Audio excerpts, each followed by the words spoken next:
हिमांशु जी। राधे राधे जी। राधे राधे महाराज जी। महाराज जी, कुछ पाने के लिए यदि निरंतर प्रयास किया जाए फिर भी ना मिल पाए तो क्या ये माना जाए कि वो भाग्य में नहीं है? क्या मेहनत और ईमानदार प्रयासों से भाग्य बदला जा सकता है? नहीं, नाम मेहनत और नाम जब से बदला जा सकता है। नहीं तो ये शुभ प्रारब्ध हो जाएगा, वो अशुभ प्रारब्ध है। अशुभ अगर जोर का है तो शुभ प्रारब्ध को दबा देगा, लेकिन नाम जब इस कोटि का किया जाए कि शुभ और अशुभ दोनों को विध्वंस कर दे तो सफलता हमारे हाथ लग जाए। प्रारब्ध कोई छोटी मोटी चीज नहीं, बहुत बड़ा प्रारब्ध है। बड़े धर्मात्मा युधिष्ठिर को भी 12 वर्ष का वनवास और 1 वर्ष का अज्ञातवास भोगना पड़ा, और दुष्टों की बड़ी उन्मत्तता रही दुर्योधन आदि की, लेकिन अंततो गत्वा सफलता युधिष्ठिर को मिली और विनाश उनके हाथ लगा। तो यदि हम ईमानदारी से धर्म से चल रहे और सफलता नहीं मिल रही तो मेरा ही कोई पूर्व कर्म मुझे बाधा पहुंचा रहा है, जो सफल नहीं होने दे रहा। अब मुझे नया कर्म ऐसा जोर का करना चाहिए जो पूर्व के कर्म को नष्ट कर दे। नाम जप, मंत्र जप, इनके द्वारा हो जाए। तप जितना इकट्ठा होता जाएगा आपका भजन अध्यात्म, उतने पूर्व का नाश करते हुए आगे बढ़ जाएगा। पंकज जी लखनऊ से। राधे राधे राधे महाराज जी। महाराज जी, आपके चरणों में कोटि कोटि प्रणाम। भगवान, पिछले 7-8 महीनों से नियमित आपका सत्संग सुनने का सौभाग्य मिला। महाराज जी, आपकी प्रेरणा से निरंतर नाम जप करने का भी अभ्यास कर रहा हूँ। कई अनुभव हुए और कठिन मार्ग से पार हो गया। महाराज जी, रघुनाथ जी मेरे इष्ट हैं। दास्य भाव से उनकी किस प्रकार से उपासना करनी चाहिए जिससे प्रभु को प्रसन्न किया जाए? ऐसी कृपा हो जाए कि श्वास श्वास व्यथा ना जाए। महाराज जी, देखो, कृपा तो है, पुरुषार्थ हमें करना पड़ेगा। मन कर्म वचन छाड़ी चतुराई, भजत कृपा करिहे रघुराई। यदि मन से वचन से कर्म से हमारे जितने आचरण हो वो भगवान को समर्पित हो और नाम जप हमारा चल रहा है, इसी में सब कुछ प्राप्त हो जाएगा। रामचरितमानस का रोज गान करो, पाठ करते हो रामचरितमानस का अर्थ सहित। हाँ, भगवान को भोग लगा के पाते हो, नाम जप करते हो, और जो आचरण करो वो भगवान को समर्पित करो। प्रतिकूलस्य विसर्जनम, भगवान के प्रतिकूल कोई आचरण नहीं होना चाहिए। बस इसी में भगवान का दासत्व जागृत हो जाएगा। ये कोई बनाया हुआ संबंध थोड़ी, जन्म जन्मांतरों से हम भगवान के हैं, भूल गए हैं माया में तो नए नए संबंध कर लिए। इन्हीं संबंधों को छोड़ना भगवान के दासत्व को प्राप्त होना है। भगवान श्री राम जी कह रहे हैं, जननी जनक बंधु सुत दारा, तन धनु धाम सुहृद परिवारा, सबकी ममता ताग बटोरी, मम पद मनहि बांधि बर डोरी। जननी माँ, पिता, भाई, शरीर, जितना भी वैभव, ऐश्वर्य, घर मकान, जितने संबंध, सबका ममत्व राम जी के चरणों में आ जाए, हो गया खेल। पूरी साधना इसी बात की है। जब हमारी कोई साधना रह जाए तो साधना सिद्ध हो गई। साध माने चाह, जाहि न चाहे कबहु कछु, तुम सन साध सने, बसो निरंतर तासुर सो राउर निजगे। भगवान की भक्ति स्वाभाविक भगवान के दासत्व से युक्त कर देती है। उनके लीला चरित्रों का गान, नाम जप, जितने भी कर्म है भगवान को समर्पित, तो समर्पित जीवन भगवान को प्राप्त हो जाता है। जो प्रतिपल भगवान की कृपा का अनुभव करता हुआ सुख और दुख को समान भाव से सह लेता है और प्रतिक्षण भगवान का स्मरण करता है, उसको भगवत प्राप्ति ऐसे हो जाती है जैसे बाप की प्रॉपर्टी पर पुत्र का स्वयं अधिकार हो जाता है। समझ रहे हैं आप? खूब नाम जप करो, और हमारे अंदर जितना नाम के प्रति प्रियता होगी उतना हम नाम को भूलेंगे नहीं। नाम निष्ठा महाराज जी, नाम निष्ठा का कोई नियम होता है? मतलब नाम निष्ठा में क्या नियम पालन? निष्ठा नहीं, हम तुम्हें बता रहे हैं, नाम के समान कुछ ना समझा जाए। जैसे अच्छा भोजन मिला, नाम छूट गया तो भोजन श्रेष्ठ हो गया। कोई व्यक्ति मिला, बातचीत की, नाम छूट गया, वो व्यक्ति श्रेष्ठ हो गया। रुपया मिला, नाम छूट गया, रुपया श्रेष्ठ हो गया। नाम को कहाँ विराजमान करे? सबसे श्रेष्ठ जगह में। तो त्रिभुवन की राज्य लक्ष्मी देने पर भी जो आधे पल के लिए भगवान का नाम ना छोड़े, वो माँ भागवत। नाम निष्ठा ऐसे आएगी। समझ रहे हो आप? खाते पीते उठते बैठते चलते फिरते बातचीत करते हुए कभी भी नाम ना छूटे। जैसे हम आपसे बात कर रहे हैं, हमारा नाम चल रहा है, बार बार नाम हमारे मानस पटल पर। जैसे होटल में नहीं देखते लिखा हुआ आता रहता है, ऐसा तो हम उसे देख रहे हैं आपके चेहरे पर, बात कर रहे हैं, नाम नहीं छूट रहा। अभ्यास, अभ्यास हो तो आंख में पट्टी बांध करके भी ठीक निशाने पे गोली मारी जा सकती है। अभ्यास हो तो शब्द वेदी बाण मार देते थे। अभ्यास को दिखाया जाता है कि आंख में नमक ऐसे रख कर पट्टी बांध करके, और वो ठीक उसी पे हथौड़ा मारता है जहां नारियल रखा होता है। चूक जाए तो सामने वाला जो आदमी पड़ा हुआ मर जाए। अभ्यास योग युक्ते न चेतसा नान्यगामिना, अभ्यास हो जाए तो हर स्थिति में हम भजन कर सकते हैं। समझ पाए आप? राधे राधे महाराज जी।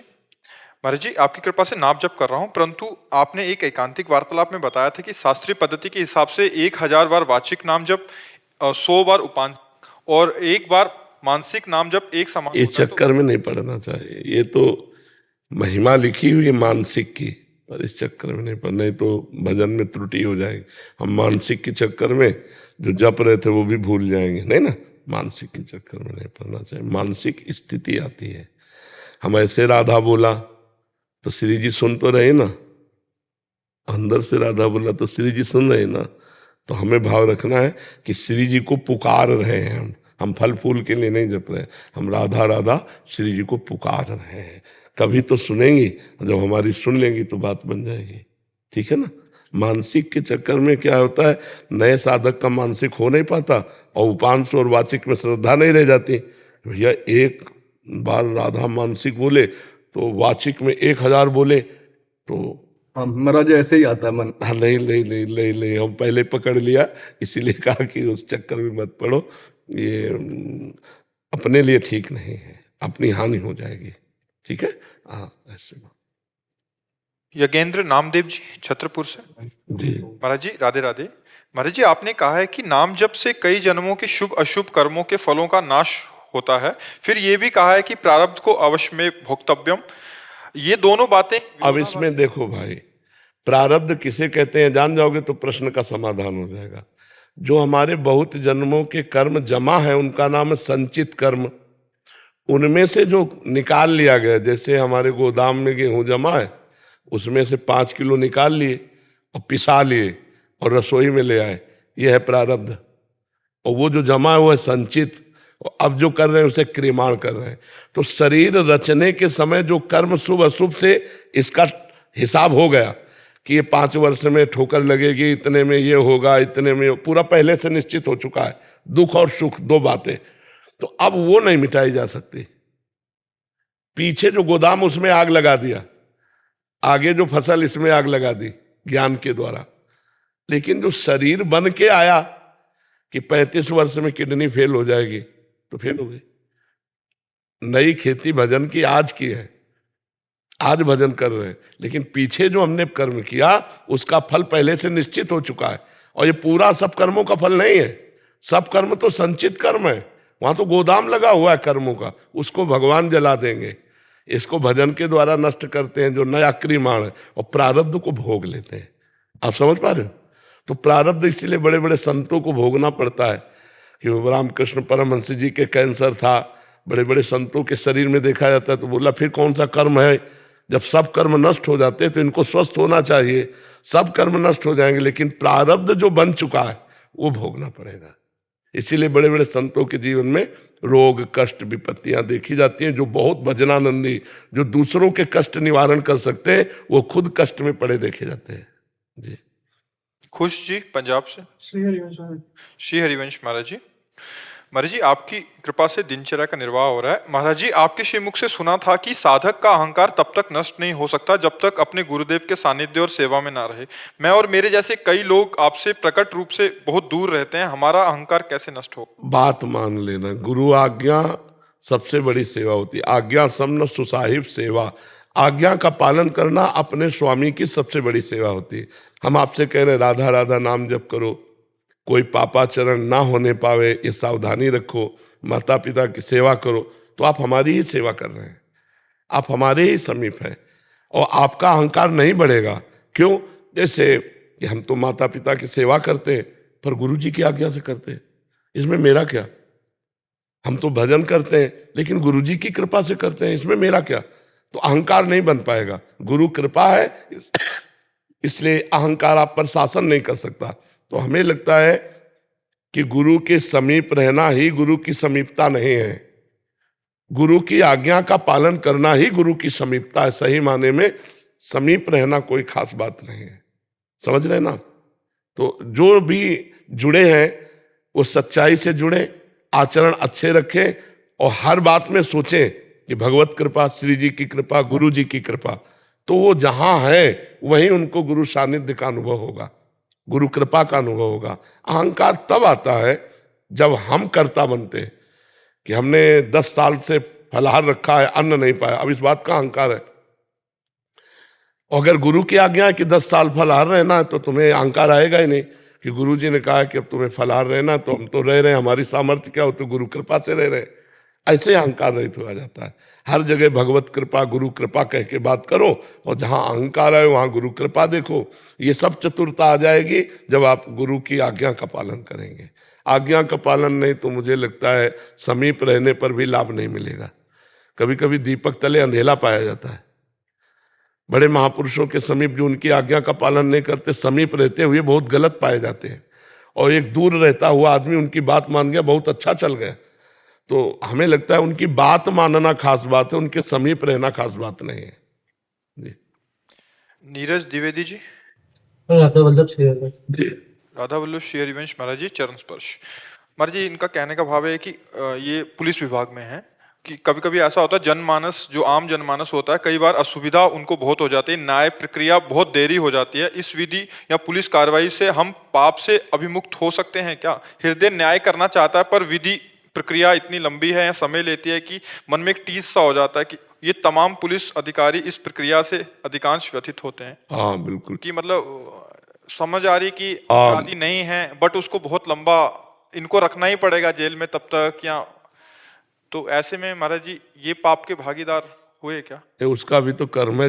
जिस कर्म का पाप का दंड नहीं मिला वो यहाँ आकर के उसको फंसा करके उसको दुख दे रहा है। जब तक उसका दुख भोग है तब तक न्याय प्रक्रिया साथ नहीं देगी। जहाँ दुख भोग खत्म हुआ न्याय प्रक्रिया साथ दे देगी। मनुष्य के माना कि जिस केस में वो आया बिल्कुल शुद्ध निर्दोष है, लेकिन उसके द्वारा ऐसे भी पाप हुए जिनका कोई दंड नहीं है, उस पाप का प्रायश्चित वहां भोगना को मिलेगा। बिना अपने कर्म के कहीं किंचन मात्र भी कोई कष्ट नहीं मिल सकता, पक्का समझ लो। अब उसमें निमित्त बनेगा, निमित्त ये बने या कोई बने, कोई निमित्त बनेगा, लेकिन वो भोग हमारे कर्म का होगा। जब तक कर्म का भोग नहीं होगा तब तक फंस ही नहीं सकते। माना उसमें केस में आप बिल्कुल निर्दोष हैं, लेकिन ये दंड जो मिल रहा है उस पाप का मिल रहा है जिसका आपने प्रायश्चित नहीं किया, और आपका पाप गुप्त है। वो गुप्त पाप आपको दंड दिला रहा है, पक्का समझ लीजिए। लगता है मैं निर्दोष हूं, लेकिन आप इसी जन्म में अपने न्यायाधीश बन करके एक रजिस्टर लिखिए कि आपने कितने पाप किए, उनका क्या प्रायश्चित हुआ है, आपका आपके द्वारा क्या दंड विधान अपने ऊपर किया गया। कुछ नहीं तो उसका दंड विधान तो होगा ही। निर्दोष होते हुए भी आपको भोगना पड़ेगा, क्योंकि आपका कर्म है। और कर्म नहीं है तो ऐसा नहीं कि सबको निर्दोष होने पर भोगना ही पड़ता है, फटाक से भी हो जाता है। ऐसा नहीं कि सब एक प्रक्रिया में फंसे दुख ही भोगते रहते हैं, ऐसा भी नहीं है। तो हमें लगता है कि उस शास्त्रीय विधान से उसका वो कर्म जो प्रकाशित नहीं हुआ, गुप्त रूप से हुआ, वो उसको दंड दे रहा है। और जहां वो कर्म निकला तहां विधान बन जाएगा, वो छूट जाएगा। तो उसमें निमित्त तो बनाया जाएगा ना। अब ये जैसे निमित्त बने तो इनके हृदय में जलन हो रही थी, इनका कोई दोष नहीं, क्योंकि जलन मात्र से इनका वो प्रायश्चित हो गया और उसको भोग भोगना होगा। सरिता शर्मा जी। राधे राधे महाराज जी। महाराज जी, ग्रस्त जीवन में दैनिक कार्यकलापों के साथ अहंकार जो कि क्रोध, लोभ और घमंड आदि अन्य रूप में स्थित रहता है, उसको किस तरह कम किया जा सकता है और कैसे अहंकार को खत्म और नियंत्रित किया जा सकता है?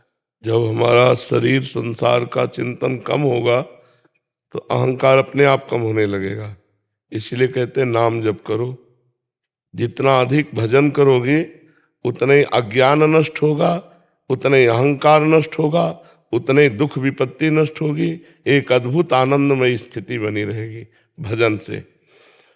अगर भजन नहीं तो फिर ये बातों से अहंकार थोड़ी नष्ट होता। चाहे गृहस्थ धर्म हो चाहे विरक्त धर्म हो, दोनों भगवत प्राप्ति के लिए हैं। आप जो अर्थ कमाते हैं वो धर्म पूर्वक हो परिवार का पोषण करते हैं, वो भगवान को अर्पित हो और नाम जप हो गई भगवत प्राप्ति। ऐसे विरक्त है, आजीवन अपने संयम से चले, नाम जप करे, परोपकार करे, हो गई भगवत प्राप्ति। भगवत प्राप्ति कोई कठिन नहीं है, कठिन है भगवत प्राप्ति की चाह होना। क्योंकि जब गृहस्थ हो या विरक्त हो, भोगों की कामनाएं तो सबके अंदर रहती हैं। जब तक भगवान का साक्षात्कार नहीं होता तब तक ये दुर्वासना मम सदा परिकर्षयन्ति, दुर्वासना खींचती रहती है भोगों की तरफ। बस इसी को जीत ले, दुर्वासना को उपासना के द्वारा जीत ले, तो भगवान की प्राप्ति सहज है। नाम जप करो हर कार्य करते हुए, सोहनी लगा रहे, झाड़ू लगा रहे, नाम जप करते हुए, पोछा लगा रहे, नाम जप करते हुए, रसोई बना रहे, नाम जप करते हुए, पात्र मार्जन कर रहे, नाम जप करते हुए, ऑफिस जा रहे, नाम जप करते हुए, कोई परेशानी नहीं। परिवार को भगवान का जन मानकर अर्थ धर्म के द्वारा कमाकर अपने परिवार की सेवा, समाज की सेवा, शरीर की सेवा, नाम जप, इसी से उत्तम ज्ञान प्रकट हो जाएगा, जिससे देहाभिमान का नाश होगा। इसे देहाभिमान को आवरण कहते हैं। ये ज्ञान के बिना आवरण नहीं नष्ट होता।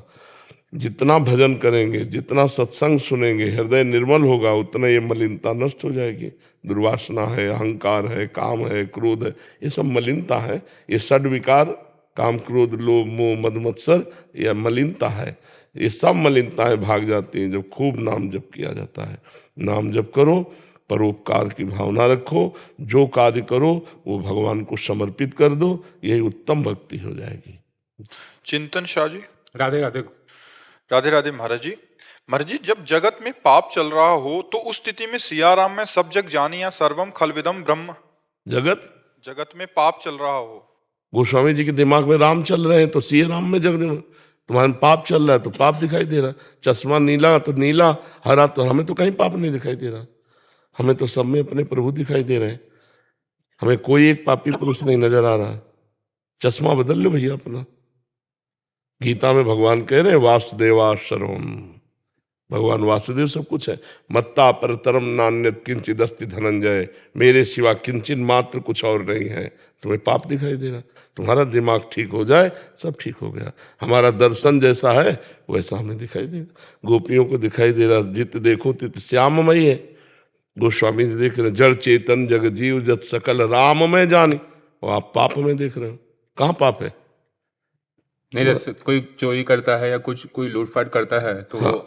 तो उसमें फिर उसमें भगवान देखो, जब फिल्म देखने जाते हो, जब कोई खलनायक का रोल करता है तो तुम उसे पापी जानते हो क्या? अगर उसका परिचय जानते हो तो कहते हो भैया ये बिल्कुल पाप नहीं करता, पाप का नाटक कर रहा है, बहुत बढ़िया अभिनय कर रहा है खलनायक का। वस्तुतः शराब को हाथ भी नहीं लगाता, पराई बहन बेटियों की तरफ देखता भी नहीं, लेकिन ये रोल कर रहा है ऐसा। समझ रहे कि नहीं कर रहे? जिससे तुम्हारे परिचय का कोई हो रामलीला में और रावण का अभिनय कर रहा हो खूब ऐसे मस्ती से दुष्टता का, तो आप क्या कहा? हंसोगे, मनोरंजन करोगे। जब कोई कहेगा बहुत नीच आदमी, कहोगे नहीं बहुत अच्छे आदमी है ये। तो ऐसे ही हमारा भगवान तीन माया के नाटक हैं। एक है सतोगुण, एक है रजोगुण, एक तमोगुण। तीन पर्दे चल रहे हैं। एक में राक्षसी रोल दिखाई दे रहा है, एक में मानुषिक रोल, एक में दैवी रोल दिखाई दे रहा है। लेकिन जो रोल कर रहा है वो बहुत बढ़िया है। अगर ये बात आप जान गए तो फिर आप कब किसी को पापी कह नहीं सकते। एक चोरी का नाटक करता है, एक मारने का नाटक करता है, एक मरने का नाटक करता है, और तीनों में एक ही है। तीनों में एक ही, वो नाटक कर रहा है। तो तुमने अभिनय करने वाले को जाना नहीं। अभिनय करने वाले गोविंद है, श्री कृष्ण है, राम है, उनको तुमने जाना नहीं। अभिनय को देख रहे हो तो तुम किसी को पापी देख रहे हो, किसी को महात्मा देख रहे हो, किसी को अच्छा किसी को बुरा नहीं। पंडिता समदर्शिना विद्या विनय संपन्ने ब्राह्मणे गविहस्तनी सुनी चोय सुपाके चा पंडिता समदर्शिना। रोल गलत है लेकिन रोल करने वाला सही है। जब ये दिमाग में बात रहेगी तो कोई पापी है नहीं। है भला पापी? बताओ हमें। तो यही हमें सही बात देखनी भैया, नहीं तो वैसे तो डिप्रेशन में पहुंच जाओगे। ऐसे तो डिप्रेशन में पहुंच जाओगे। तो गलत चिंतन हुआ ना, आपकी हानि हुई। सही चिंतन करो, आनंदित हो जाओगे। दूसरा कह रहे हैं कि जब प्रभु की सब प्रतिमा भिन्न है तो हम जिसकी पूजा कर रहे हैं फिर हमारी बात समझना, एक ऐसे सब उत्तर हो जाएगा। प्रतिमा भिन्न है लेकिन प्रभु तो अभिन्न है। मान रहे हो ना? रोल अलग है जगदम्बा का, रोल अलग है भैरव का, रोल अलग है कृष्ण का, रोल अलग है राम का, लेकिन इनमें जो रमा हुआ है वो एक ही तो है ना। अब बोलिए, क्या वो भगवान का सही स्वरूप है अथवा हमारी धारणा गलत है? कृपया मार्गदर्शन। यदि मैं आपको भगवान मानूं तो आपसे भगवान की प्राप्ति कर लूं, क्योंकि आप में भगवान है। अगर हम प्रतिमा में भगवान माने, जब हम स्कूल में पढ़ते थे तो हमें सवाल हल करने के लिए कहा जाता था कोई भी संख्या मान लो। आप लोगों को भी पता है ऐसा, कोई भी संख्या, मानी संख्या से सवाल हल हो जाता था। तो मानी संख्या ब्रह्म गुरुदेव, मानी संख्या ब्रह्म हमारा पति, मानी संख्या ब्रह्म हमारा माता पिता, मानी संख्या ब्रह्म मूर्ति, मानी संख्या से सवाल हल हो जाना है। मान लोगे तो जान लोगे। समझ गए आप? कोई संशय? कि जैसे अभी सब जगह जैसे मान लो कि शिव जी की या कोई भी मूर्ति एक मंदिर में ऐसी होती है, एक मंदिर, तो मेरी जो कल्पना हम जो करते हैं, असल बात ऐसा है कि शिव जी की जो रूप है ना, वो कोई चित्रकार कर ही नहीं सकता है, मतलब कोई भी भगवान की किसी की भी नहीं, क्योंकि वो चिदानंद में है और प्राकृत से आई है। प्राकृत से आई से चिदानंद का लेख कैसे लिखा जा सकता है? पर मानी संख्या, मानी संख्या। तो सवाल हल हो जाएगा, नहीं हो जाएगा? हाँ अभिषेक जी जम्मू से। जी। श्री हरिवंश महाराज जी जैसे सपने में हर पीड़ा सत्य लगती है, एक मानसिक रोगी को मन इंद्री की रची जो भी बातें होती हैं सत्य लगती हैं, वैसे ही अगर भगवत प्राप्ति हो जाए तो कैसे पता चलेगा कि ये सत्य है या माया का रचा हुआ? नहीं, सत्य तो सत्य उस त्रिकाल सत्य है। जैसे स्वप्न में जब आप होते हैं तो देह तो होता नहीं है ये स्थूल। आप होते हैं क्या स्वप्न में? ये वाला शरीर नहीं होता ना, एक शरीर असत्य हो गया ना। अब जो स्वप्न में आपको मिला वो दूसरा शरीर था, स्वाप्निक शरीर, उसमें दुख सुख सत्य भास रहा था, और जब लौट के अपने शरीर में आए तो वो असत्य हो गया ना। तो ये दोनों असत्य है ना सत्य। और भगवान त्रिकाल सत्य है, वो जागृत में भी सत्य है, स्वप्न में भी सत्य है और सुषुप्ति में भी सत्य है। त्रिकालज्ञ है, त्रिकाल तीनों लोकों में वो सत्य है। तो जब वो सत्य का अनुभव होगा तो उसमें संशय नहीं रह जाता, उसमें अनुभव ही सत्य होता है। सत्य में कहीं कोई प्रश्नवाचक चिन्ह नहीं होता। जैसे स्वप्न में आपने भोजन पाया तो जब जगोगे तो कलेवा करने का मन हो जाएगा, क्योंकि पाया नहीं था, उसमें झूठा था नहीं। और जब आप स्वप्न में गए भूखे थे, जबकि खा के शयन किए, तो वो भी भूख झूठी थी। लेकिन जागृत में जब आप भूख लगी और पाया तो तृप्ति का अनुभव होगा कि नहीं होगा? फिर थोड़ी होगा कि हम थोड़ी देर बाद कलेवा करेंगे, नहीं भाई, 5-6 घंटे थोड़ा चाहिए जब डट के भोजन पा लिया। तो सत्य वस्तु ब्रह्म का जब बोध होगा तो किसी के प्रमाण की जरूरत नहीं होगी, अपने आप अनुभव हो जाएगा। और दूसरी बात होती है कि इसीलिए गुरु का वर्णन किया जाता है कि जो हमें अनुभव हो रहा है ये सत्य है या भ्रम। तो तस्मात् गुरु प्रमाणम, तो वो गुरु प्रमाण देंगे उस बात का। जैसे श्री सुखदेव जी को ब्रह्म बोध हुआ, सत्य वस्तु का बोध हुआ, तो ये लगता ही है कि यही ब्रह्म स्थिति है या और इससे ऊपर है। तो व्यास जी से पूछा तो व्यास जी ने देखा कि इनकी सही स्थिति का निर्णय जनक जी करेंगे। तो उन्होंने कहा विदेह राज परम ज्ञानी जनक जी के पास जाइए, मिथिलाधिपति जनक जी के पास। तो श्री सुखदेव जी वहां गए तो दरवाजे में जाकर के कहा, जनक जी से सूचना पहुंचाई, जो विशिष्ट सौम्य और शास्त्रीय पद्धति से चलता हो, कभी किसी के दरवाजे में ऐसे प्रवेश नहीं होगा, खुद प्रवेश नहीं होगा, वो खड़ा हो जाएगा, इंतजार करेगा या तो कोई निकले या हमारी सूचना वहां पहुंचे। ऐसे किसी के दरवाजे में घुस नहीं जाएगा, वो असभ्य पुरुष होता है जो ऐसा करता है। तो दरवाजे में प्रार्थना की कि जनक जी से मिलना है। तो जनक जी ने उत्तर दिया कि कोई भी उत्तर ना दिया जाए। अब जैसे आप ही आओ और आपको कोई उत्तर नहीं मिले तो चिड़चिड़ाहट नहीं आ जाएगी कि 1 घंटा 2 घंटा 3 घंटा 4 घंटे से खड़ा हूं, 7 दिन 7 रात्रि तक कोई उत्तर नहीं। और रोज पूछते हैं उनकी मुखाकृति कैसी, तो बोले सौम्य शांत, जैसे आए थे वैसे है। ठीक है, अब महलों में ले जाओ। महलों में 9 युवतियां 18, 20, 22 वर्ष की, और सुखदेव जी दिगंबर रहते थे। बोले उनका पूर्ण स्वागत सम्मान करो। अब वो युवतियां स्नान कराना, खवाना पिलाना, हंसना खेलना, बातचीत करना, 7 दिन 7 रात्रि। पूछा अब कैसी स्थिति? बोले जैसे गेट के बाहर थी, वैसी स्थिति है। आरती सजाई और गए, बोले हे महामुनिवर, आपको वो ब्रह्म की अनुभूति हो गई है जिसकी अनुभूति के बाद कुछ पाना बाकी नहीं रहता, इसके बाद कुछ चाह नहीं रह जाती। आप अचाह पुरुष है, मान सम्मान से ऊपर उठ गए, काम क्रोधात से ऊपर उठ गए, आपकी ब्रह्मानुभूति सत्य है। तो अपने से बड़ा कोई ज्ञानी महात्मा, वैसे तो अनुभूति जब होती है ना तो खुद पता चल जाता है, पर अगर संशय हो जाए तो गुरु इसीलिए किया जाता है, इसीलिए महापुरुषों का संग किया जाता है कि वो अनुभूति हमारे अंदर सही है या नहीं वो प्रमाणित कर देंगे। महाराज जी, ऐसा कहा जाता है कि मोक्ष प्राप्ति के बाद ये मनुष्य जन्म दोबारा नहीं मिलता, परंतु अगर ये मनुष्य जन्म दोबारा नहीं मिलता तो भगवत प्रेम का आनंद भी छूट जाएगा। हाँ, इसीलिए तो जो प्रेमी जन वो मोक्ष नहीं चाहते। हाँ, अलम विषय वार्तया नरक कोटि विभत्सया वृथा श्रुति कथाश्रमो बप्त विभेम कैवल्यता। विषय वार्ता तो घृणावनी, नरकास के समान विभत्स है, और मोक्ष चर्चा भी मुझे भयावनी लगती है, क्योंकि ये हमारे प्रभु से हमको दूर कर देगी, प्रभु से, इसलिए मुझे मोक्ष भी नहीं चाहिए।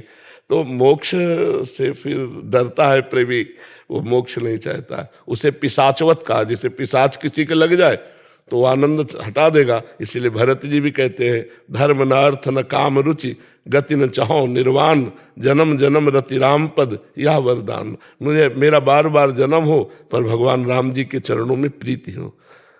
तो प्रेमी मोक्ष नहीं चाहता, इसीलिए नहीं चाहता कि उसका अस्तित्व ही खत्म हो जाएगा। प्रेमी और मोक्ष में ऐसा समझो जैसे चीनी के बोरे में दो चीटे लगे हुए हैं। अब एक चीटा चीनी के साथ चीनी बन गया औंठ के, और एक बोरे में लगा हुआ साइड से आनंद ले रहा है। तो इनमें से आनंद कौन ले रहा है? जो साइड में लगा हुआ है। जो चीनी बन गया ब्रह्म रूप मोक्ष हो गया, और जो भक्त बनकर भगवान का रसास्वादन कर रहा है वो प्रेम का रसास्वादन कर रहा है। सौरभ सोनी जी आगरा से। राधे राधे महाराज जी। राधे राधे महाराज जी। महाराज जी, आपके चरणों में कोटि कोटि प्रणाम। महाराज जी, ऑफिस के कार्य के दौरान कैसे हम अधीनस्थ अपने से छोटों पर क्रोध ना करते हुए काम करा सकते हैं? नहीं, क्रोध करना चाहिए, हम ये नहीं कह रहे कि क्रोध नहीं करना। क्रोध का नाटक करना है, क्रोध करने की आवश्यकता है, ऐसा नहीं है कि नहीं है, ये हमारी सेवा है। तो अपने अपने अधिकार, जैसे टीचर है थोड़ा कड़ा स्वभाव रखेगा तो बच्चे अनुशासन युक्त रहेंगे। जहां अनुशासनहीनता आ गई वो घर बर्बाद, जहां अनुशासनहीनता आ गई वो गांव बर्बाद, जहां अनुशासनहीनता आ गई वो देश बर्बाद, जहां अनुशासनहीनता आ गई वो अपना जीवन बर्बाद। अपने ऊपर अनुशासन, अपने जनों पर अनुशासन, लेकिन क्रोध का नाटक, क्योंकि भगवान सब में विराजमान। क्रोध का नाटक करने का मतलब होता है दोबारा आप उसके प्रति द्वेष भाव नहीं करेंगे। जब आप मिलेंगे तो फिर वैसे मिलेंगे जैसे रोज मिलते हैं, लेकिन उस समय जब आपको शासन करना है तो आपको दूसरा रूप दिखाना। आपको जो कार्य है वो कार्य क्यों नहीं किया गया, इसकी गलती आप स्वीकार करो, और गलती स्वीकार करते हो तो इसका प्रायश्चित स्वीकार करो, और उसके प्रति कड़ा व्यवहार रखना पड़ेगा। नहीं तो फिर जैसे सरकारी काम है, अपने अपने अधिकारानुसार यदि कड़ा स्वभाव न रखें तो अराजकता फैल जाएगी, नहीं फैल जाएगी।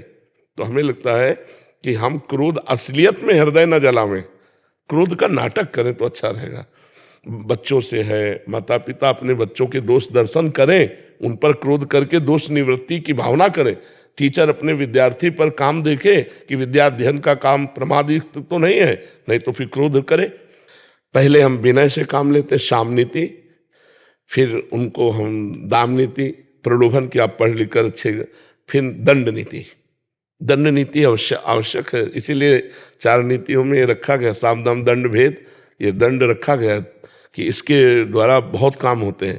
तो कोई नीच पुरुष है, नीच पुरुष का मतलब होता है नीच आचरण करने वाला। आप ऐसे बात कीजिए, भाई साहब आप जो चोरी किए हैं वो वापस कर दीजिए, आपको नहीं करना चाहिए, आप अच्छे बनिएगा। वो बिल्कुल नहीं समझ, काम कहाँ किया ऐसा, और जो कड़ा शासन किया तो अपने आप निकाल के भी दे देगा, और अगली बार डरेगा कि इस एरिया में हमें हाथ नहीं मारना चाहिए। तो भय एक शासन सत्ता को, एक समाज को सुरक्षित रखता है। ऐसा नहीं कि भय की, पुलिस का भय ना हो, कानून का भय ना हो, तो अभी राक्षसी देख लो वृत्तियां कैसी फैल जाए। तो हमें लगता है कि आप जिस भी डिपार्टमेंट में हो, अपने अधिकार के अनुसार धर्मपूर्वक शासन करना अत्यंत आवश्यक है। हाँ, अब उल्टा शासन न करें कि निर्दोष को दंड दे रहे हैं, दोषी को बख्श रहे हैं भेंट लेकर या किसी प्रलोभनवश भयवश, तो फिर वो अधर्म कार्य कहा जाएगा, नहीं तो ये धर्म कार्य है। जी। सुमित जी। हरिवंश।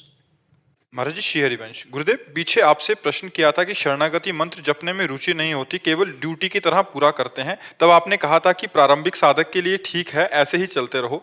गुरुदेव, अब शरणागति को 3 साल से अधिक हो गया, अभी भी प्रारंभिक साधक मानकर ऐसे चलना क्योंकि जैसा लग रहा क्योंकि बच्चा, क्योंकि एक चढ़ाई है, वहां तक पहुंचे नहीं। अगर 20 वर्ष तक नहीं पहुंचे तो प्रारंभिक ही तो रहोगे ना।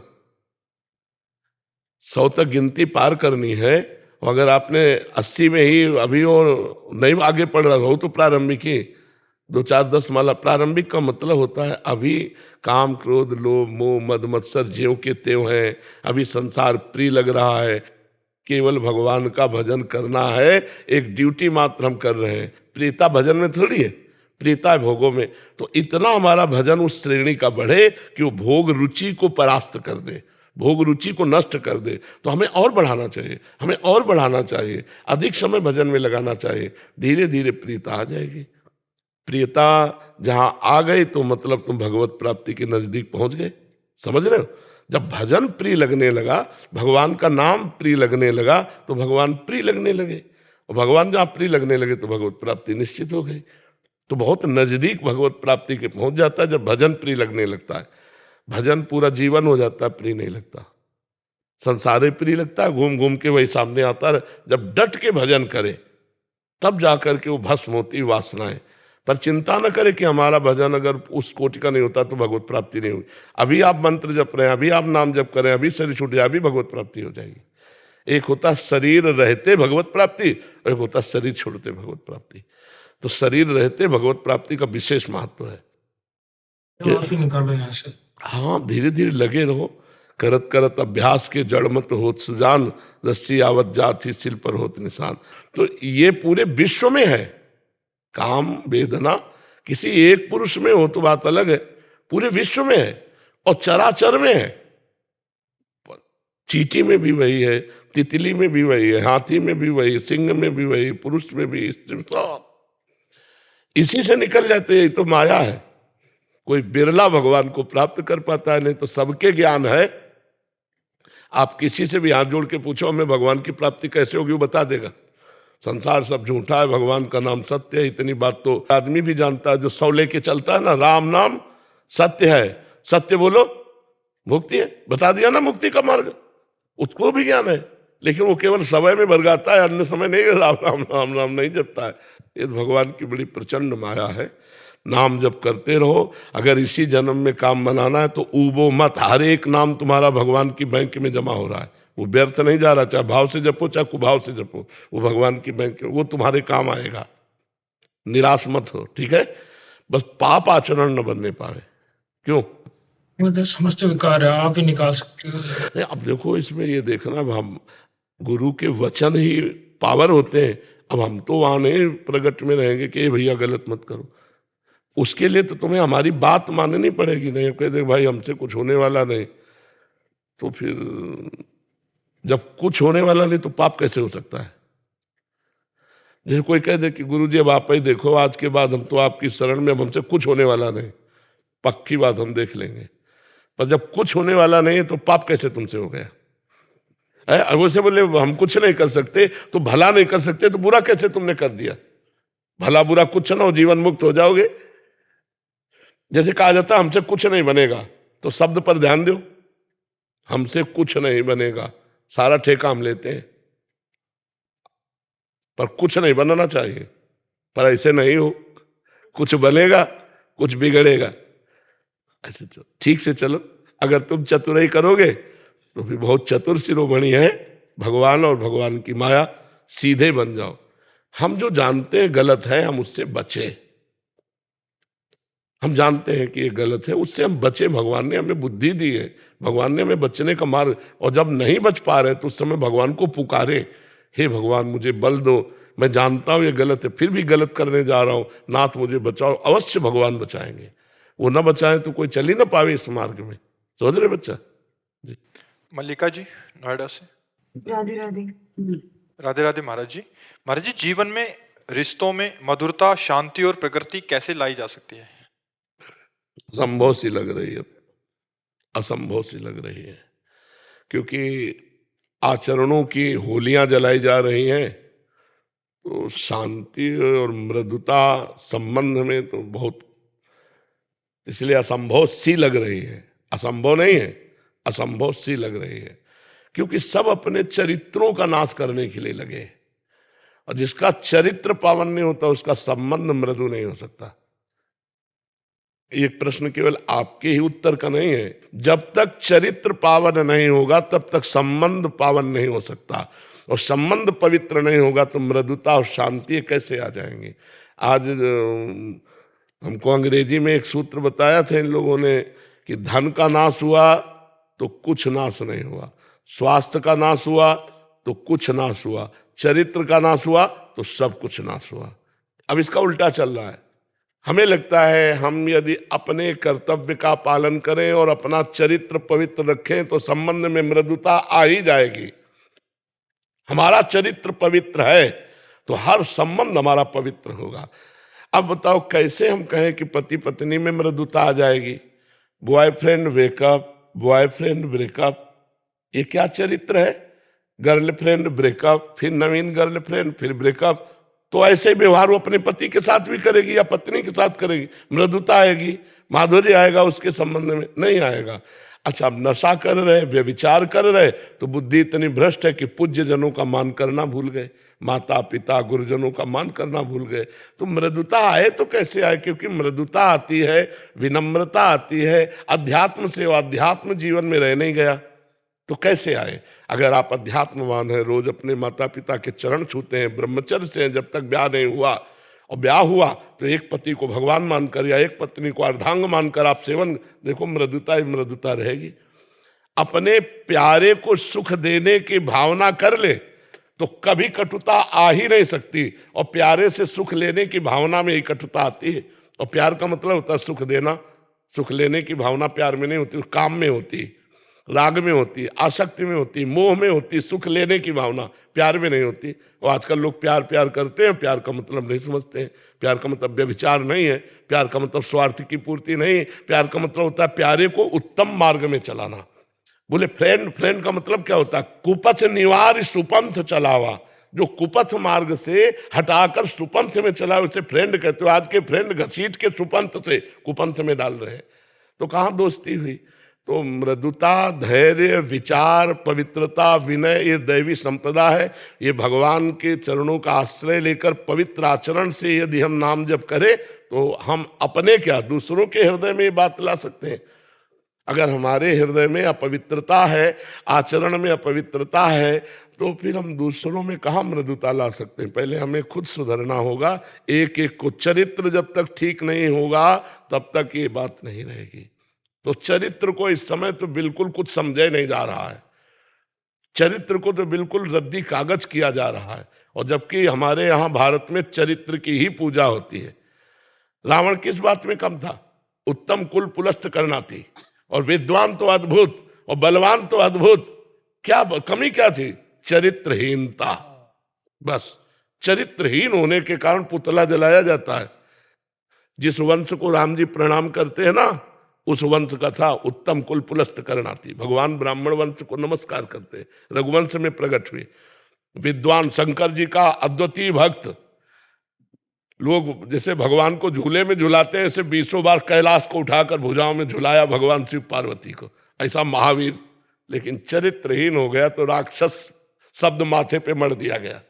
रावण राक्षस थोड़ी था, पुलस्त जी का नाती है। पुलस्त ब्रह्म ऋषि है, कोई साधारण तो। लेकिन राक्षस आचरण, उसके चरित्र आचरण बिगड़ गए। तो आज हर बच्चा आचरणहीन होता जा रहा है। संयम बात तो दिमाग में नहीं रह गई है कि संयम क्या होता है, जितेंद्रियता क्या होती है, ब्रह्मचर्य क्या होता है। न पढ़ाया जाता है, न सिखाया जाता है। आचरणहीनता होती चली जा रही। तो विद्या विनय देती है और यहाँ अविनय बढ़ रहा है। देखो नए नए लड़कों की बात देखो, अपने माता पिता, असभ्यता बढ़ती चली जा रही है। तो हमें लगता है मृदुता कैसे आवे? क्यों, आपका लक्ष्य क्या है पूछने का? कि कभी कभी नकारात्मक परिस्थितियां लगती हैं, कभी मन उदास हो जाता है किसी बात को लेकर, तो उस टाइम भी अपने आप को पॉजिटिव कैसे रख सकते? हाँ, उस समय पॉजिटिव ऐसे रखो कि अगर कोई संबंधी आपके साथ ऐसा बर्ताव करेगा, असंबंधी बर्ताव करे तो हमको तो 2 मिनट में हटा देना चाहिए। चलते हुए फुटपाथ में कोई हमें गाली दे तो हमें पागल समझना चाहिए। बातुल भूत विवश मतवारे ते नहीं बोले वचन विचारे, तिनकर कहा सुनी नहीं काना। गली चलते कोई गाली दे उसका प्रभाव नहीं लेना चाहिए, पागल आदमी बोलने दो। अपना संबंधी जिससे हमारा संबंध होता है वो जब हमारे प्रतिकूल बोलता है तब हमको क्षोभ होता है। उस समय में सोचना चाहिए कि मेरे कर्म की पवित्रता के लिए भगवान इसके अंदर बैठकर प्रतिकूल बुलाकर मुझे जलन दे रहे और वो जलन मेरे को पवित्र कर रही। अपना नया कर्म ना करे, शांत हो जाए, सह जाए। अगर सह गया तो सहत सहत बाढ़े भगति गृहतन गुरु हितगार, उसके हृदय में भगवान की भक्ति बढ़ेगी। सहन करना साधुता है। जब विभीषण को लात मारी रावण ने तो विभीषण जी ने यही कहा, तुम पितु सरिस भले ही मोहि मारा पर राम भजे हित नाथ तुम्हारा। तुमने भले मारा, तुम पिता के समान हो, पर फिर भी भैया यही कहूंगा कि राम जी का भजन करने से ही तुम्हारा कल्याण होगा। तो भगवान शंकर ने कहा, उमा संत कह यही बड़ाई करत मंद जो करत हो। ये विभीषण संत है, वो मार रहा है, ये भलाई कर रहा है।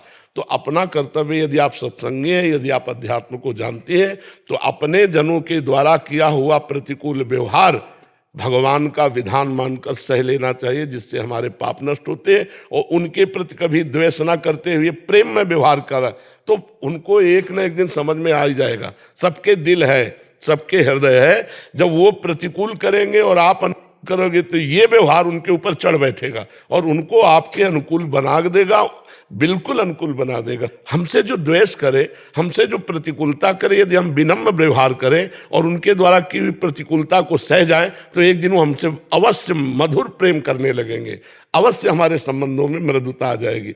अब वो प्रतिकूल बोले हम जल कर और प्रतिकूल बोले तो कटुता आ जाएगी। हमें क्षमाशील होना चाहिए, धैर्यवान होना चाहिए, और ये क्षमाशीलता और धैर्यवान भगवान के भजन से आएगी। राधा राधा राधा राधा जितना जपोगे उतने आपका हृदय शीतल रहेगा, उतने आप सह पाओगे। जी, सरकार के चरणों में खूब सारा नोट पढ़ा। अरे महाराज ये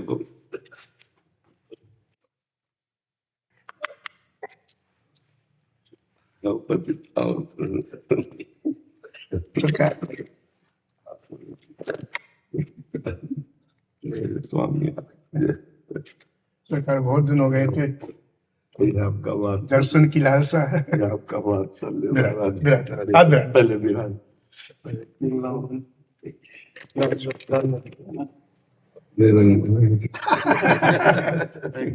बड़ी ये विशेष कृपा हो गई आज। विराज विराज, अरे सरकार ये रखा रहे। बहुत सरकार में राधा बाबा के जन्मोत्सव में गया था, गीता पाठ का हर वर्ष मनाते हैं जी। 112वां बाबा का जन्मोत्सव था, तो जितना अभिषेक हुआ था उस बाबा इसी को होते हुए थे। शादी आपके मैं बाबा के रंग में लग रहा हूँ। राधा राधा राधा सरकार टोपा वही पहने थे, अच्छा, थोड़ा सा रख देता। हाँ बिल्कुल, अवश्य अवश्य। धन्यवाद। सरकार हमारी किशोरी जी की प्रसाद। बहुत बहुत सरकार वहां से मैं फिर महाकुंभ में चला गया था। अच्छा, और संक्रांति का सरकारी संगम का जल है। अच्छा, हमारी कुटिया में बहुत कृपा। और सरकार ये अयोध्या जी में कनक भवन बिहारी सरकार का प्रसाद है जी, ये राधा बाबा का है जी, हमारी संगम का है। बहुत बहुत कृपा। तो पात्र सहित नहीं पात्र सहित हमारे पूरे समर्पण से हो गए। ठाकुर जी सरकार हो तो मेरा तो ऐसा विश्वास है कि आप थोड़ा सा भी संकल्प हो जाए तो इसका कोई मतलब ही नहीं, लेकिन ऐसा कोई उधर वृत्ति ही नहीं महाराज, बिल्कुल महाराज जी आपको सच्ची कहते हैं कि 100 में 1% भी ऐसा नहीं कि मैं ठीक हो जाऊं, 1% भी नहीं। ये जरूर है कि बस भगवत विस्मरण ना हो, चाहे जैसा कष्ट हो, वह इतनी मांग जरूर रहती प्रभु से कि कष्ट तो शरीर का जब व्यथित करता है तो इंद्रियां, बुद्धि, मन ये बेहोश स्थिति में जाते हैं। जैसे डायलिसिस बहुत कष्टप्रद प्रोसेस है, बहुत कष्टप्रद है। तो उस समय बस यही रहता, प्रभु आपका विस्मरण ना हो, प्रभु आपका विस्मरण। तो जब बहुत काल तक भगवान से चित्त वृत्ति जोड़ी जाती है तो फिर चित्त वृत्ति को भगवान पकड़ लेते हैं। ये बात देखी। हाँ, हमारा तो झूठा भी प्रयास हो सकता है लेकिन उनका पकड़ना बड़ा सच्चा होता है, तो उसी में हम आनंदित रहते हैं। वो आनंद ऐसे उफान मारता रहता है कि ये दुख रूपी काई जो है वो साइड में लगी रहती है, वो पहुंच नहीं पाती है। जो तो आपको मुखारबिन से पता चलता जी कहने की जरूरत ही नहीं। वो अपना जो भी है, पर 24 घंटे आप जिस बस्ती में रहते हो मर्जी वाला है। जी जी, वो मतलब हम किडनी के दुख में बिल्कुल 1 सेकंड भी नहीं रहते। हम तो सड़ जाएं पर हमारी श्री जी नहीं रहने देती, कहते आओ हमारे साथ रहो, कहाँ इस नासवान शरीर। तो उनकी एक घटना घटी थी जीवन में, तब से हम निहाल हो गए। जब हमको किडनी की रिपोर्ट मिली, हमें पता नहीं था किडनी किसे कहते हैं, तो रामकृष्ण परमहंस के जो स्वामी जी थे उन्होंने बताया हमको कि शरीर के वो अंग हैं जिनके फेल हो जाने पर आदमी मर जाता है। तो हम कहा कब मर जाता है, तो बोले कुछ पता नहीं। तो हम कहा मरने की स्थिति में, बोले फेल तो ऐसे ही है। तो हमारे दिमाग में गंगा किनारे के बाबा जी तो सीधे साधे, हमें कोई ना तो आधुनिकता का ज्ञान था ना तो डॉक्टरी का ज्ञान। तो अंदर से बहुत रोना आया, एकांत में थे अचल बिहार में, कि श्री जी अब तो साधन लायक शरीर नहीं रह गया, और ना एक पैसा, ना एक व्यक्ति, ना 1 इंच जगह, हमारी हालत तो आप जानते हैं। तो फिर वो आर्त भाव से जो इतना रोना आया कि मतलब वो था ऐसा कि प्राण निकल जाएंगे, कि आप श्री जी आपको कैसे प्राप्त कर सकते हैं, न साधन बनेगा, क्योंकि शरीर पीड़ा से युक्त तो चिंतन शरीर का होगा, साधन। भाई जी ने एक जगह लिखा है जी कि प्राणों का क्रंदन ही श्री राधा है। तो बस उस दिन से हम निहाल हो गए। वो जो शरणागति हुई, बस उस बचपन से शरणागति है, लेकिन शरणागति के सोपान है। जब शरणागति हो जाती है और साधन की भी चिंता न रहे, सर्वेषु साधन वरेषु चिरम निराशा, हरिवंश महाप्रभु ने लिखा है, दूरादपास्य स्वजलाम सुखमर्थ कोटिम सर्वेषु साधन वरेषु चिरम निराशा। तो वर्षंत में वो सहजाद्भुत सौख्य धाराम श्री राधिका चरण रेणु महामिस्मरामी। जो पारिवारिक सुखों का त्याग कर देता है, सुहृद संबंधों के सुखों का त्याग कर देता है, अर्थ के द्वारा प्राप्त करोड़ों प्रकार के सुखों का त्याग कर देता है, और साधना के द्वारा प्राप्त होने वाले सुखों का त्याग करके श्री लाडली जी के चरणों का अनन्य भाव से आश्रय असमर्थ होकर ले लेता है, असमर्थ होकर। अहंकार पूरी तरह गलित। हाँ, सच्ची शरणागति अजात पक्षायु मातरम खगाहा। जो अभी पंख नहीं निकले, वो केवल माँ की बात जो होता है जैसा ला के मुख में डाल, ऐसे ही जब कि अब मैं सब तरह से हार गया, अब आप देख लो। उस जगह जो पकड़ होती है, श्री जी जो पकड़ कर वही निहाल कर देती, नहीं तो अपनी सामर्थ्य कितनी, जीव की सामर्थ्य कितनी। हमारी सोच अगर है, हमारी सोच है तो पतन की हो सकती है, जी जी, वो उत्कर्ष की नहीं। हाँ, और अगर उत्कर्ष है तो आपकी सोच है। ये बात ही हृदय में बैठा रहा हमारे जी, कि जो उत्कर्ष है तो श्री जी का है। जी जी क्योंकि हमारी वृत्तियां तो नीचे की तरफ ही जा रही जी जी जी माँ जी। वहाँ राधा बाबा जी के जन्म स्थान से 2 बहनें आई थी, अभी वहाँ गीता वाटिका में, गोरखपुर में। तो वो सुना कि मैं आया हूँ तो मिलने के लिए आई। 21 22 23 वर्ष की उम्र। ऐसी अद्भुत बात सुनाई महाराज जी उन्होंने। वो मुझे 2 मिनट कहना है। उन्होंने सुना है कि पूज महाराज जी का हम लोग वीडियो सुनते हुए मोबाइल में, और मैं सो गई। तो उस समय जो उस दिन का जो प्रवचन था आपका माँ जी, उसमें श्री ये मनुष्य की सार्थकता राधा रानी की प्राप्ति में, ऐसा कुछ था माँ जी। तो उसको एक बेहवलता सी हुई, सुनते सुनते 11 बज गया तो सो गई। मुझे 1 घंटे के बाद पूज भाई जी प्रकट हुए उसको स्वप्न में, और कहा तुम बिल्कुल चिंता मत करो, तुम्हें प्राप्ति होगी होगी होगी। जी जी। तो मुझे उसके हृदय में आया, पता नहीं उसने सुनाया मुझे, उसके हृदय में आया कि हमारे पूज बाबा है आपके लिए, पूज हमारे प्रेमानंद जी बाबा है, उनको पहले प्राप्ति हो, बाद में मुझे। तो मुझे उसने कहा भाई जी से कि पहले पूज बाबा जी को प्राप्ति हो, बाद तो इतनी जोर से हंसे भाई जी, इतनी जोर से ठाका मार के हंसे। जी उस ठाका में मेरा ऐसा भाव ये था कि उनको कभी हो चुकी बोले, वो बोले मुझे 10 मिनट तक भाई जी ठाका मार के हंसते रहे। जी जी जी बोले मैंने 2 बार कहा कि जी। पूछ श्री महाराज जी को, अरे फिर बोले, तो खूब ठाका मार के हंसे। जी। और फिर आपकी बात को कुछ नहीं कहा, जी। फिर तुझे प्राप्त है। जी। जब आपकी बात आई तो ठाका मार के हंसे। जी जी मुझे बड़ा सुख लगा। क्योंकि वात्सल्य सिंधु उन्हीं की कृपा से ये सब हुआ है। इधर आना, ये सब होना, सन्यास का परिवर्तन होना, ये भाई जी की कृपा। और एक बात और आज मेरे चिंतन में आई जी। कि पूज्य राधा बाबू पहले सन्यासी थे जी जी और 23 वर्ष की आयु के बाद बाबा इनका 23 वर्ष में सन्यास ले लिया। जी। बाद में भाई जी की कृपा प्राप्त जी। हुई। इतने बड़े रसिक हो गए माने। जी जी ऐसे आपका पहले का जीवन सन्यास सन्यास का और फिर यहाँ हाँ। महाप्रभु जी ने पकड़ लिया। जी। ऐसे उसी जी प्रबोधानंद जी का हाँ, पहले का जीवन सन्यास का था। जी, जी। और बाद में आए तो महाराज क्या महान रसिक, हाँ महान रसिक। जी वृंदावन शतक लिख के उन्होंने महाराज सब कुछ महाराज जी जी जी यहाँ के रसिकों का है। जी ठीक है महाराज, फिर मैं आ गया। आप पिला जाए महाराज, आप पिला ऐसा ना कर महाराज जी, महाराज जी मेरे को अच्छा आपकी बड़ी कृपा। बस मुझे दर्शन ही करना था, मन में था अभिलाषा, ये सौभाग्य हमें कहाँ से मिलता है जिससे ऐसे अनुग्रह बनाए रखे उसके।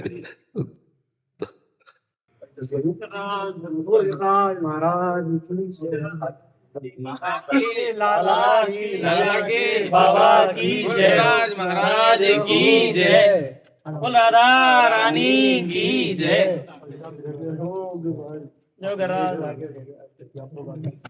गिरिराज जी का प्रताप बाबा। बाबा ये गिरिराज का प्रसाद है। बाबा एक चमत्कार भाई हो मेरे संग, चमत्कार जी भाई हो बाबा। कल बाबा आप सपने में आए और बाबा मैंने क्या देखा, नारायण का रूप। बाबा बड़ा भाव प्रकट भाई हो बाबा। बाबा रोंगटा से खड़े के मैंने बाबा ते इच्छा जताई बाबा से मिलने की, बाबा आज आपसे मिल गो। ये गिरिराज महाराज की लीला चलती रहती है। गिरिराज महाराज किया पर बाबा आपकी भी बहुत है। बाबा नारायण रूप देख रहा हूं, आपके शस्त्रों हाथें, शस्त्रों सिरे। बाबा एकदम आंख खुली, मैंने अपनी मैया से कहा मैया बाबा सपने में दिखे, तो मैया बोली बाबा में कछू तो होता है, लाला दर्शन तो करके गिरिराज महाराज की जय। बाबा बड़ी मन में बहुत दिन से मिल गई आज बाबा। आज ऐसी भैया आज ऐसी किस्मत खुली और बाबा बिना आंखें ऐसी खुली और दर्शन सीधे आपके हुए। राधा रानी महाराज जी आपको बालक में गिरिराज जी को और प्रसाद है मंगला को जी जी उसे गिरिराज लाओ, क्या भेंट लाऊं महाराज जी? बस आपके 84 कोस की यात्रा कराता हूँ तो 84 कोस की रथ छान के रखता हाँ हूँ। बिल्कुल, इसे इससे नित्य मस्तक पर और प्रसाद के रूप में महाराज जी इससे बढ़कर और कुछ नहीं। महाराज जी एक छोटा सा निवेदन था जी महाराज जी। पूर्व काल में हमारे जो पूर्वज थे उनकी एक अलग रति थी। जी आजकल का प्रभाव कह लें या कुछ और कह लें, हाँ धामी भी जो अपने स्वरूप से थोड़ा विकृत होता जा रहा है। जी जी आप लोग ब्रजवासियों की महिमा का बड़ा अच्छा संपादन करते हैं, जी जी लेकिन बाबा मेरा ऐसा मानना है कि कि यह सब साधनते नहीं हुई, तुम्हारी कृपा पाओ कोई हाँ बिल्कुल श्री जी की कृपा है महाराज जी। बिल्कुल। अनंत जन्म हम साधना करते हैं, राम का नाम भी वाणी में नहीं आता है, बिल्कुल तो ये सब श्री जी की कृपा से हमें प्राप्त हुआ है। तो इस अवलंबन का हम ब्रजवासियों पर आश्रय रहे और जो पूर्व काल में हमारे पूर्वजों की जो श्री लाल जी के प्रति, अपना प्रियाजू के प्रति जो भाव थे जी जय जी जय, जी वो जय जय बने रहे। बिल्कुल आगे आने वाली पीढ़ी पुष्ट हो तो कुछ ऐसा मार्गदर्शन आप करें बिल्कुल कि ब्रजवासी केवल हम श्री राधे जी के बल अभिमान, बिल्कुल बिल्कुल हम श्री किशोरी जी के बल का अभिमान, हम अपना अभिमान ना हो। बिल्कुल महाराज जी हम पतन में जा रहे हैं। बिल्कुल मैं आज अपने मित्र परिकर को देखता हूँ, जो मेरे दादाजी की गति थी, पिताजी की थी, जी जी आज हमें आप संतों की कृपा से जरूर प्राप्त हो रही है। मैं श्री धीर समीर से दीक्षित हूँ, संतों की कृपा है तो इतना थोड़ा समझ रहे हैं, जी जी लेकिन जो लोग ब्रजवासी थोड़ा दूर हो रहे हैं महाराज जी, उन पर थोड़ी कृपा आप करें। काफी ब्रजवासी जन लौट रहे हैं अपने स्वरूप की तरफ। हाँ वो आपकी कृपा से हो रहा है, काफी लेकिन लौट महाराज रहे जी हैं। कुछ ऐसा निर्देशन भी महाराज जी अब आपके बस नाम से ठाकुर जी को नाम देते हैं आप। जी बहुत से ब्रजवासी भाई जो नौजवान है ना, वो खुद आके कहते हैं कि हम थोड़ा भटक गए थे खान पान में, अब बाबा जब से आपको सुना तब से तो थोड़ी सी हमारी भी नियमावली, संसार में सबकी नियमावली है। जी जी जी हम यदि किसी के अधीन नहीं रहेंगे, शास्त्र के या ठाकुर जी के अधीन, हम लोग क्या है कि अब